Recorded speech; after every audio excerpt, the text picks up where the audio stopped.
តើស្ពាននៅខ្ពស់ជាងគេនៅប្រទេសកម្ពុជាមានកម្ពស់ប៉ុន្មានម៉ែត្រហើយមានប្រវែងសរុបទាំងអស់ប៉ុន្មាននិងមានទីតាំងស្ថិតនៅឯណាហើយមូលហេតុអ្វីបានជាគេសាងសង់ស្ពាននេះឡើងជំរាបសួរពុកម៉ែបងប្អូនទាំងអស់គ្នាថ្ងៃនេះដែរខ្ញុំនឹងនាំអារម្មណ៍ពុកម៉ែបងប្អូនមកស្គាល់ពីស្ពានដែលខ្ពស់ជាងគេនៅកម្ពុជានៅក្នុងពេលបច្ចុប្បន្ននេះស្ពានដែលមានប្រវែងខ្ពស់ជាងគេនៅកម្ពុជាមួយនេះត្រូវបានសាងសង់នៅលើខ្សែផ្លូវជាតិលេខ10និងក៏ជាស្ពានលេខ28ដែលស្ថិតនៅក្នុងភូមិសាស្ត្រភូមិឆាយលូកឃុំអូសោមខេត្តពោធិ៍សាត់ដែលត្រូវបានសាងសង់ដោយក្រុមហ៊ុន CRBC និងត្រួតពិនិត្យបច្ចេកទេសដោយក្រុមហ៊ុនខ្វាងជើវាងអានស្ពានមួយនេះមានកម្ពស់រហូតដល់90ម៉ែត្របើគិតពីបាតស្ទឹងរហូតដល់បាតធ្នឹមក្រោមស្ពានដែលមានទទឹងរហូតដល់10ម៉ែត្រនិងប្រវែងសរុបទាំងអស់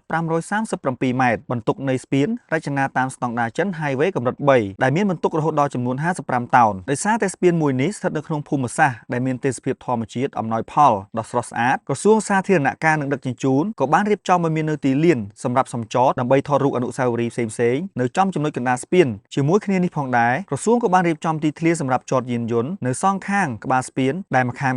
អាចចតយន្តប្រភេទទេសចរឬក៏គ្រួសារបានប្រមាណរហូតដល់60ទៅ70គ្រឿងផងដែរតើមូលហេតុអ្វីបានជាគេកសាងស្ពាននេះឡើងតើស្ពានមួយនេះមានអត្ថប្រយោជន៍អ្វីខ្លះដល់ប្រជាពលរដ្ឋខ្មែរសម្រាប់គុណសម្បត្តិក៏ដូចជាគុណប្រយោជន៍នៃការសាងសង់ស្ពាននេះឡើងគឺដើម្បីតភ្ជាប់ឆ្លងកាត់ចលងខ្សែទឹកដើម្បីបញ្ជៀសការប៉ះពាល់ដល់ជម្រកសត្វព្រៃនៅតំបន់មួយនេះនិងក៏ជាសរសៃឈាមសម្រាប់បងប្អូនប្រជាពលរដ្ឋក្នុងការធ្វើដំណើរទេសចរនិងការដឹកជញ្ជូនផ្សេងៗលើសពីការធ្វើដំណើរនិងការដឹកជញ្ជូនរបស់បងប្អូនប្រជាពលរដ្ឋស្ពានមួយនេះនឹងផ្ដល់ផលចំណេញដល់សេដ្ឋកិច្ចជាច្រើនសន្ធឹកសន្ធាប់តាមរយៈការកាត់បន្ថយពេលវេលាកាត់បន្ថយថ្លៃដើមក្នុងការដឹកជញ្ជូននិងសេវាភស្តុភារកម្មពិសេសក្នុងការដឹកជញ្ជូនកសិផលនិងផលិតផលផ្សេងៗទៀតពីបណ្ដាខេត្តជុំវិញទៅកាន់ច្រកទ្វារព្រំដែនអន្តរជាតិនានាព្រមទាំងទៅកាន់កំពង់ផែទំនិញកំពង់ផែទឹកជ្រៅនិងមជ្ឈមណ្ឌលភស្តុភារកម្មដោយមិនចាំបាច់ឆ្លងកាត់រាជធានីដែលនាំមកមានការកកស្ទះចរាចរណ៍ផងដែរទោះបីជាស្ពានខ្ពស់មួយនេះគឺជាដំណភ្ជាប់សរសៃឈាមឬក៏ផ្ដល់នូវគុណប្រយោជន៍យ៉ាងណាក៏ដោយតែអ្វីដែលសំខាន់នោះគឺសូមឲ្យពុកម៉ែបងប្អូនប្រជាពលរដ្ឋទាំងអស់ដែលជាអ្នកបើកបរអ្នកដឹកជញ្ជូន